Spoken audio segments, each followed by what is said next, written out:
It's Christmas Eve, the air thick with the scent of pine needles and roasting turkey. The dining room of my family's sprawling estate glows under strings of twinkling lights, and laughter, forced, polished laughter, bounces off the crystal glasses and silverware. I'm sitting there, fork halfway to my mouth, when she says it. My billionaire grandma, Evelyn Harrington, the woman who built an empire from nothing but grit and a typewriter in the 1950s. She's at the head of the table, her pearls gleaming like armor, her eyes sharp as daggers. She looks right at me, her only granddaughter who's not off jet-setting in Paris or closing deals in Tokyo, and with that silky voice that could charm a boardroom or crush a soul. She asks, "Still living in the house I bought you?" The room goes silent. Or maybe it's just in my head. My heart slams against my ribs like it's trying to escape. I freeze. Completely. My smile sticks like glue. My hand trembles just enough to clink the fork against the plate. Everyone's eyes dart to me. My cousins smirking behind their napkins. My uncle clearing his throat like he's got something lodged there. And my mom, bless her, shooting me that just laugh it off look. But I can't. Because in that one sentence, she didn't just ask a question. She dropped a bomb. A reminder that at 28, I'm still the family charity case. The one who got the handout house 5 years ago when I was finding myself after college. The one who's supposed to be grateful forever. Why did it hit so hard? Why did those words feel like ice water dumped over my soul? Because deep down, I knew it wasn't just about the house. It was about everything. The way she'd built walls around her heart after Grandpa died. The way she'd poured her fortune into my cousin's Ivy League dreams and startups. But for me? Just enough to keep me from falling flat. Or so she thought. I force a chuckle, something weak and brittle, and mumble, "Yeah, Grandma, it's cozy." But inside, I'm crumbling. The turkey tastes like ash now, and as dessert is served, her famous pecan pie that no one else can touch. I can't stop the question swirling in my mind. How did we get here? When did her love turn into this quiet judgment? And what if, just this once, I didn't play along? That night, as snow falls softly outside the estate windows, I slip away to the guest room, my old sanctuary with its 4-poster bed and faded photos of happier holidays. I curl up under the quilts, staring at the ceiling, replaying her words like a bad loop. Still living in the house I bought you? It's not the first dig. Oh no. There were the birthday cards with checks and notes like, "Invest wisely, dear. Don't squander it like your father." Or the family emails, CCing everyone, proud of Alexander's promotion. Evelyn, perhaps a word of advice for young minds? But this? At Christmas? It was the match that lit the fuse. I grab my phone, scroll through old texts from friends who are out there crushing it. Starting businesses, traveling solo, living without a safety net. And me, tucked away in her gift, too scared to move. But here's the thing that keeps me up till dawn. What if I sold it? What if I walked away from her shadow and built something of my own? The thought terrifies me, thrills me. By morning, as the family packs up their designer luggage and air kisses goodbye, I hug Grandma a little too tight. She pats my back, all business. "Come visit more, darling. Don't let that house become a cage." Her words sting fresh, but they spark something fierce. A plan, a rebellion. Little does she know this frozen moment is just the beginning. The real story? It's about to unfold in ways that will leave her, and the whole family, stunned silent. As I drive back to that very house, the one with the wraparound porch and the garden I planted myself, the highway stretches out like a promise. The radio hums a cheesy holiday tune about new beginnings, and for the first time in years I feel a spark. Not anger, not yet. Just possibility. But hold on, because the road back isn't smooth. There are secrets buried in that house, debts I never told her about, and a family web tangled tighter than Christmas lights. And when the betrayal hits, oh, it'll make this dinner look like a warm-up act. Pulling into the driveway of the house, her house technically, feels like stepping into a memory I can't shake. It's a charming 2-story colonial in the suburbs, white picket fence and all, bought outright by Grandma 5 years ago when I graduated from a state school with a degree in communications and 0 job prospects. "For your fresh start," she'd said, handing over the keys like they were a consolation prize. I was 23, broke, and reeling from Dad's passing the year before. Mom was remarried to a guy who treated me like an extra in his life, and my cousins? They were already climbing ladders I couldn't even see, so I said yes. Grateful tears and all. But now, as I park my beat-up sedan next to the mailbox overflowing with holiday cards, gratitude feels like a chain. I step inside, kicking off my boots in the foyer. The place smells like cinnamon from the candles I lit last week, and sunlight filters through the bay window, dancing on the hardwood floors I refinished myself. It's mine in every way that matters. The photos on the walls of road trips with Dad, the bookshelf crammed with dog-eared novels, the kitchen where I bake cookies that actually taste like home. But the deed? That's got Evelyn Harrington's name stamped all over it, a gift with strings I pretended not to see. Flopping onto the couch, I pull out a photo album from under the coffee table. Dust puffs up as I flip through yellowed pages. Grandma is a young widow, typewriter in lap, building her publishing empire from romance novels that sold millions.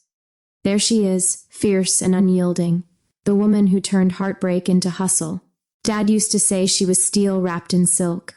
I adored her as a kid, those summers at her Manhattan penthouse, learning to negotiate lemonade stand prices, hearing tales of outsmarting shady agents. But after Dad died in that car accident, drunk driver, they said, something shifted. She funneled money into my cousins, trust funds for Alexander and Victoria, seed cash for their tech ventures. For me, the house. Practical, she called it. You're like your father. Dreamers need roots. Roots, ha. If only she knew how those roots choked me.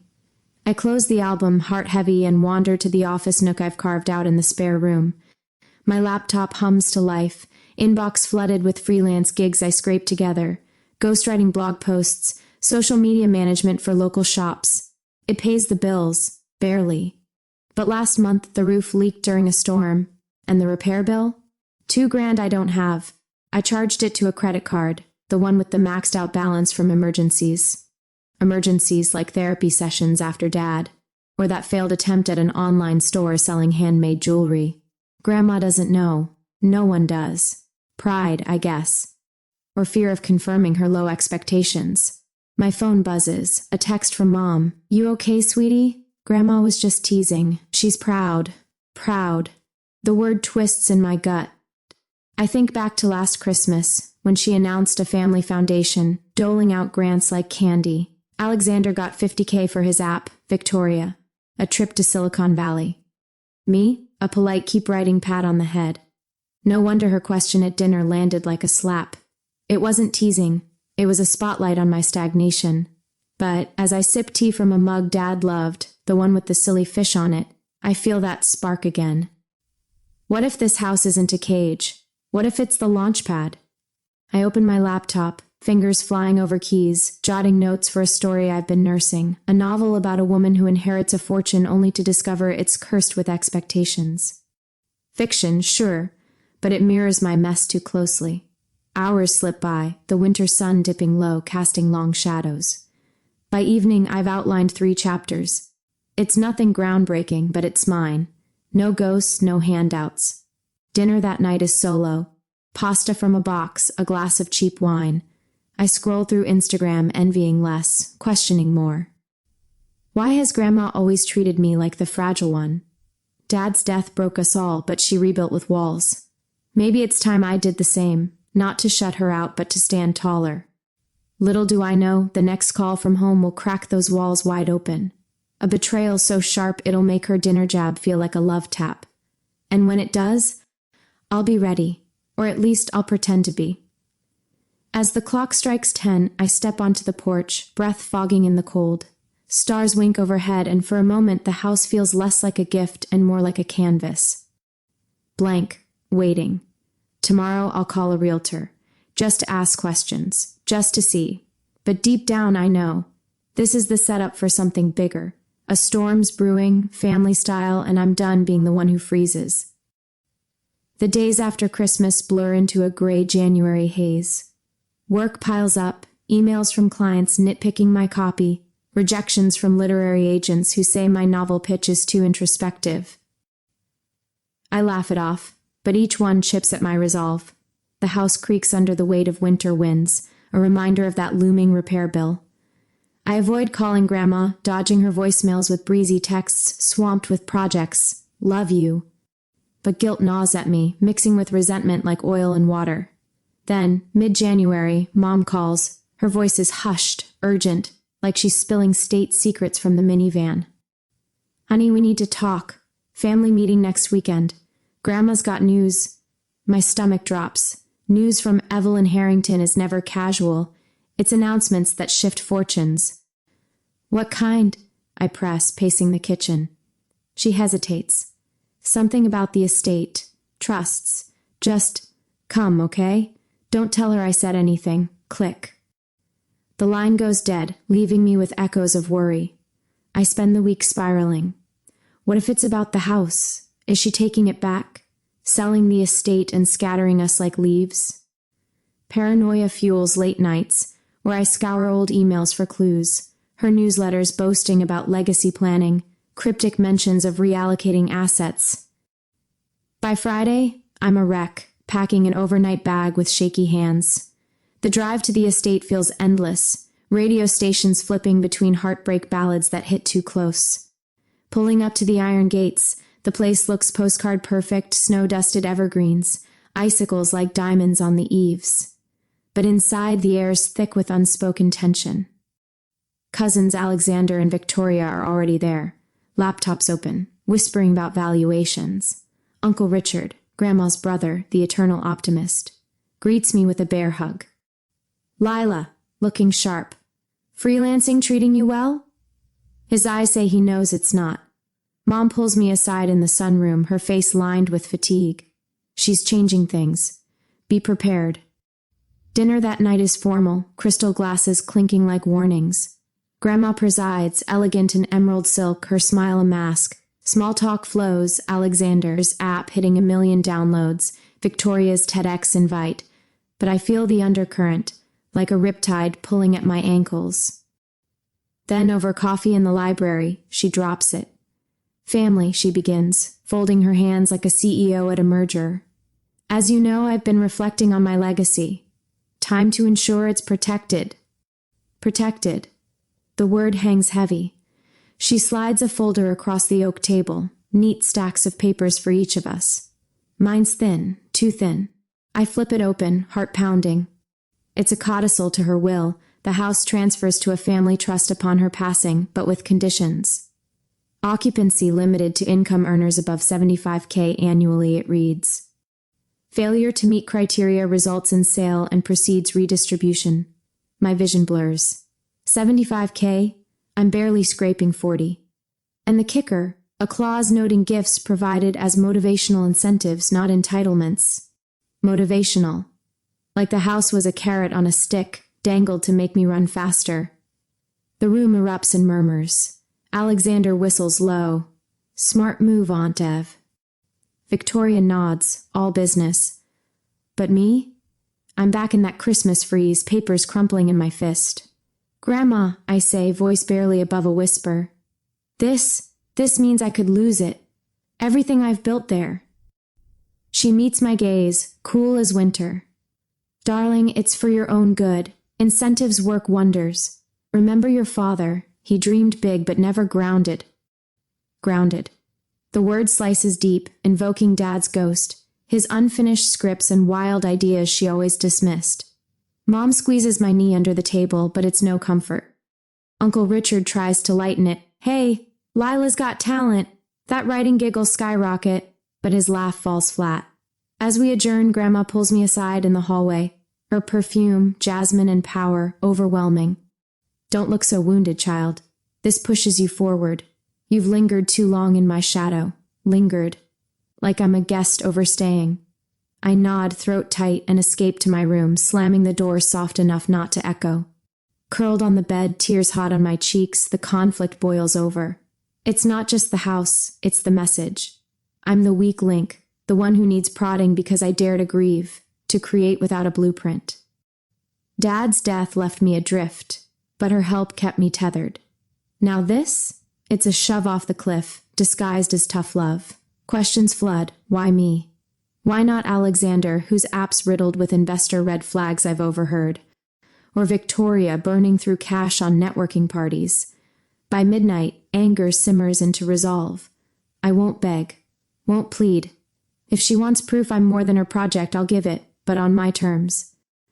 As dawn creeps in, painting the room gold, I stare at the family portrait on the wall, Grandma front and center, us orbiting like planets. Time to break orbit. But the real fracture? It's coming soon, in a letter that will expose cracks she never knew existed. And when it does, the family Christmas tree of secrets will topple. February arrives like a thief, stealing the last scraps of winter warmth. Back in the house, I throw myself into work, churning out articles till my eyes blur, but the codicil haunts me. It's pinned to my bulletin board like a scarlet letter, a daily dare. I up my rates, pitch bigger outlets, even dust off that novel manuscript. Words flow freer now, fueled by a quiet fury. But money? It's a trickle. The credit card statements pile up, red ink screaming failure. Then the bomb drops. Not with fanfare, but a plain envelope in the mailbox, postmarked from a law firm in the city. My hands shake as I tear it open on the porch swing. It's from Grandma's attorneys, notice of trust review. Due to recent financial assessments, the property at address is subject to immediate evaluation for compliance. Compliance. My blood runs cold. They know. About the debt, the freelance limbo? How? I haven't told a soul. Racing inside, I dial Mom. Did you say something? My voice cracks. She gasps. Lila, no, I swear, but doubt creeps in. Mom's always been Grandma's confidant, the one who reports back on my progress. Or maybe Uncle Richard with his loose lips at poker nights. I hang up, pacing, mind racing through betrayals big and small. The worst?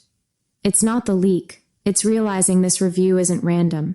It's her way of tightening the screws, forcing me out before I embarrass the Harrington name with an eviction notice. That night, I dig deep. Old boxes from the attic yield Dad's journals, scribbled dreams of screenplays, notes on a publishing contact he never pursued. Tucked inside one, a letter from Grandma, dated a year before his accident. Richard, it starts... Wait, Uncle Richard? I've wired the funds as discussed. Keep Lila focused on studies, no more of his artistic distractions. The boy needs grounding, or he'll drag her down too. Drag her down, me. She saw Dad's passion as poison, even then. And Richard? He took the money, our money, funneled through family channels to help after Mom's divorce. Betrayal hits like a wave, salty and suffocating. Uncle Richard, the huggy optimist, sold out Dad's memory for a payout. And Grandma? She orchestrated it, pulling strings like a puppeteer. I confront Mom the next day over coffee at her place, an hour away. Tell me about the wires, I demand, sliding a photo of the letter across the table. Her face crumples. Oh, honey. It was just... support. After your dad lost his job, Grandma wanted to protect you. Protect, the word again. By erasing him? By paying Richard to spy? She averts her eyes. It wasn't spying, just guidance. I storm out, tires screeching on her pristine driveway. Back home, the house feels tainted now. Every creak a whisper of surveillance. I call Richard, voice steel. Aunt Lila's journals. You knew? He stammers. Kiddo, it was complicated. She was helping bury Dad's dreams, and now mine? Silence. Then the gut punch, Evelyn's review. I mentioned the roof thing. Thought it'd nudge, from family. The ones who should have my back. Nights blur into sobs and schemes. Why did they think I needed saving from myself? Dad wasn't a failure. He was alive, chasing stories while they chased status. And me? I'm his echo, writing in the margins. The betrayal isn't just the house, it's the illusion of love, conditional and calculated. But in the wreckage, clarity emerges. If they won't see my worth, I'll make them. A revenge not of spite, but proof. I'll expose the strings, not with shouts, but success. Sell the manuscript, pay the debts, walk away owning my story. As March thaws the ground, I lace up boots and hit the garden, tilling soil like I'm uprooting lies. Seeds go in, literal and figurative.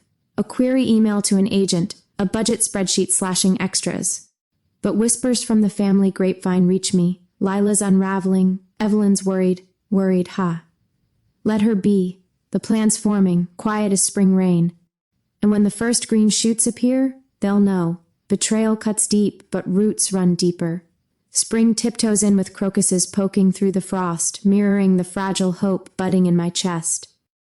The betrayal stings fresh, but it's forging something unbreakable. A plan. Not a rash outburst, no tear-streaked emails or slammed doors. No, this will be surgical, elegant. The kind of revenge that leaves them questioning their own reflections. I start small, a morning ritual of coffee and clarity. Journal open, I list it out. Goal 1, financial freedom. Pay off the cards, fix the roof from my pocket. Goal 2, the novel. Polish it, pitch it, publish it, Harrington name or not. Goal 3, the house. Sell it on my terms, turn profit into a down payment elsewhere.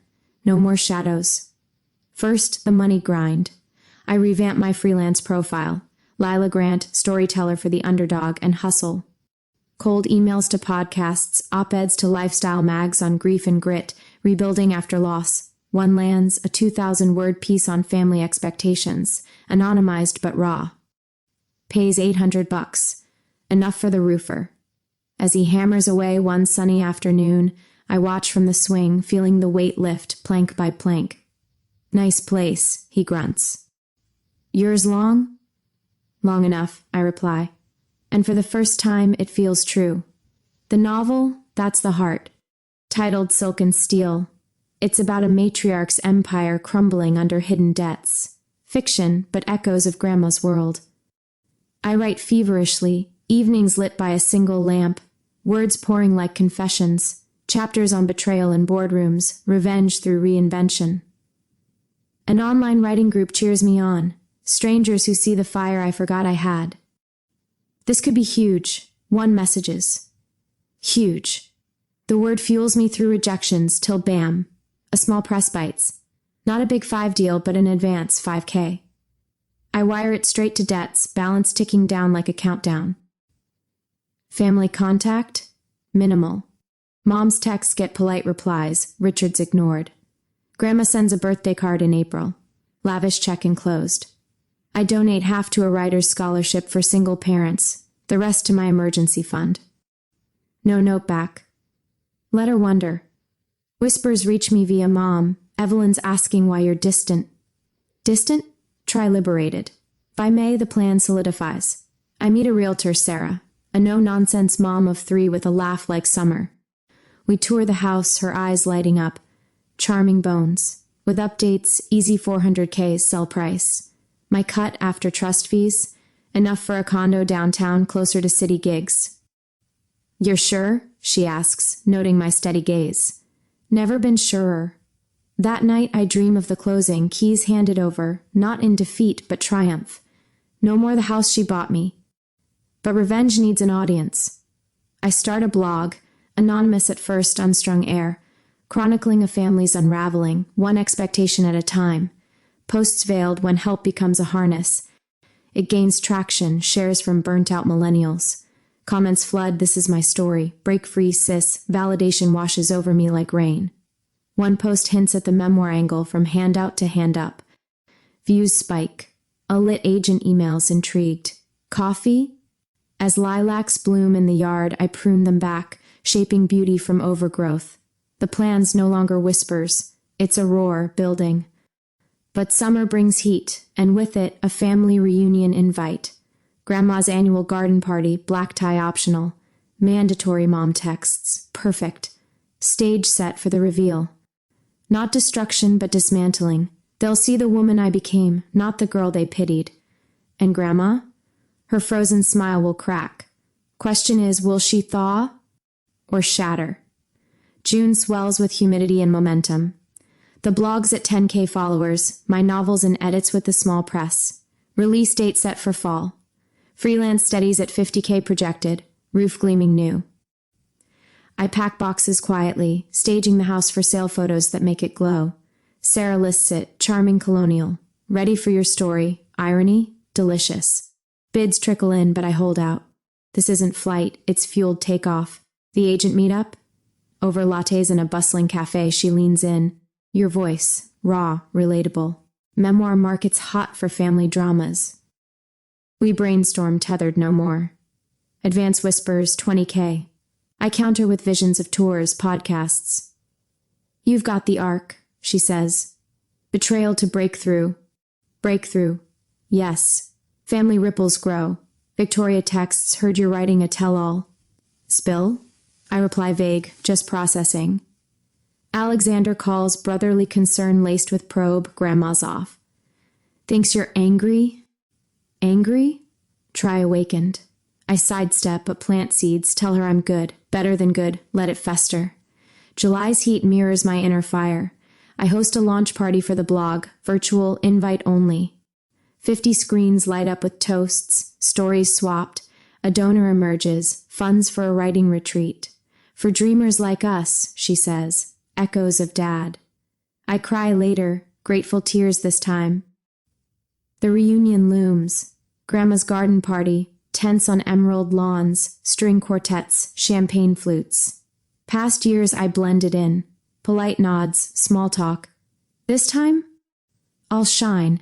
Dress selected, emerald silk, nod to her style, but mine. Fierce, floor length. Speech prepped, subtle, share the blog, tease the book. Not accusations, but mirrors. Let them see themselves. August brings the offer, $420K on the house. I accept, closing in September. Proceeds earmarked, condo, savings, seed for a creative agency. Grant stories, helping underrepresented voices. Logo sketched, a bird, untethered. Mom visits, uneasy.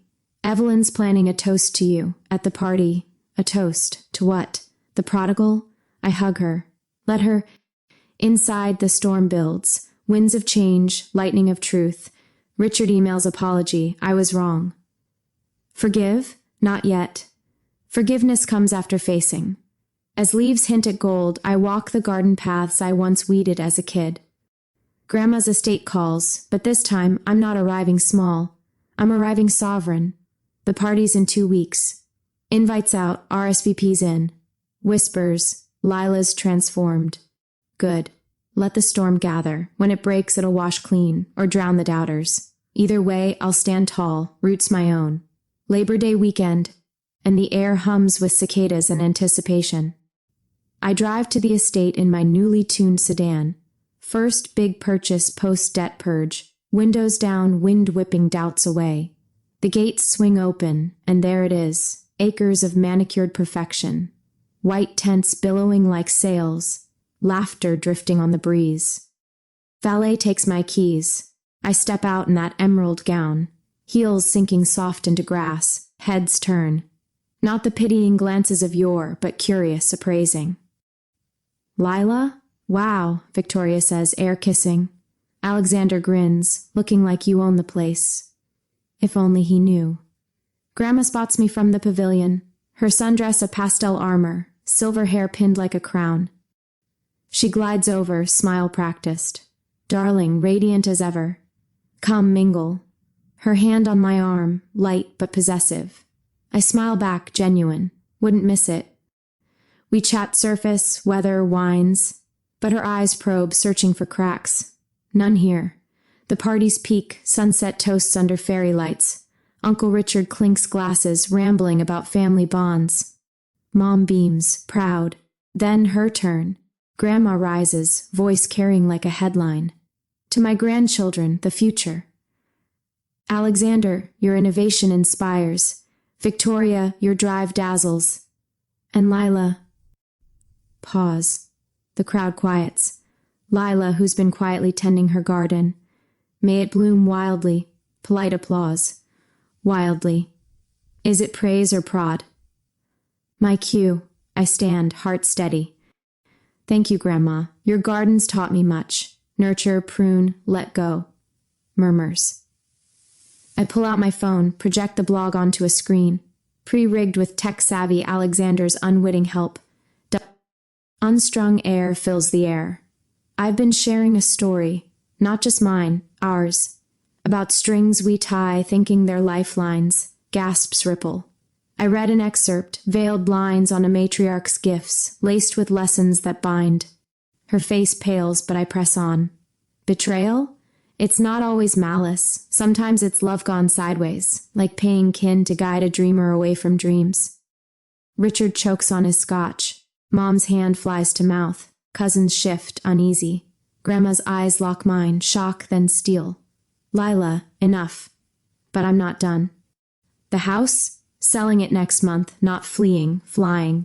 Novel out in fall, agency launching. No more shadows, cheers erupt from unexpected corners, staff distant aunts. I raise my glass. To roots we choose, not inherit. She pulls me aside later, under the rose arbor, thorns glinting. How dare you air our laundry? Voice low, venomous. Laundry? It's truth. You dangled security to control. Dad's journals, Richard's payoffs, I know.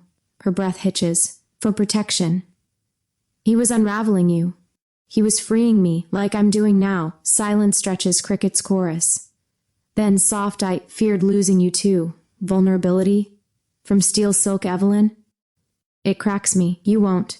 But love me as is, not as project. The night winds down, guests buzzing. Whispers follow, Lila's spilling tea, Evelyn's floored. I drive home under stars lighter.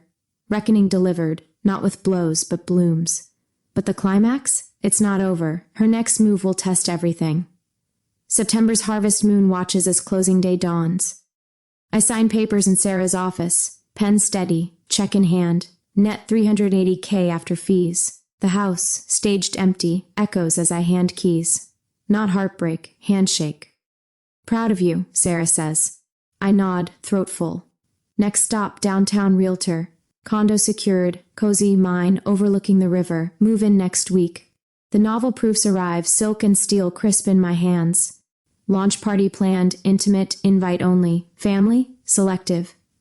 Mom, yes, Richard, maybe. Grandma? Radio silence since the party. Her email pings mid-move. Congratulations on the sale. If you need advice. Advice. From the puppeteer? I reply, grateful, but charting my own. Dinner soon? Olive Branch. October brings launch buzz, readings at bookstores, interviews with pods on family reinvention. Sales climb. 10K copies first month. Agent calls, bidding war for the memoir. 50K advance. Tethered, no more outlines fly. The agency, Grant Stories. Site live. First client, a single mom poet. Grants flow, thanks to blog donors. Family fractures heal uneven. Mom visits the condo, tears at the view. You're soaring. Richard apologizes in person. Check returned for your fund. No strings. I accept, hug. Cousins, distant admiration. Victoria even queries for branding. Grandma's dinner, her penthouse, city lights sprawling. She serves salmon, wine decanted. Read your book, she says. No preamble. Stirred ghosts. I wait. Your father. I meddled because I grieved too. Feared history repeating. Confession. You didn't lose me. You shaped me to break free. We talked till dawn, her widow days. Dad's hidden letters praising her strength. Laughter mixes with tears. Proud now? I ask.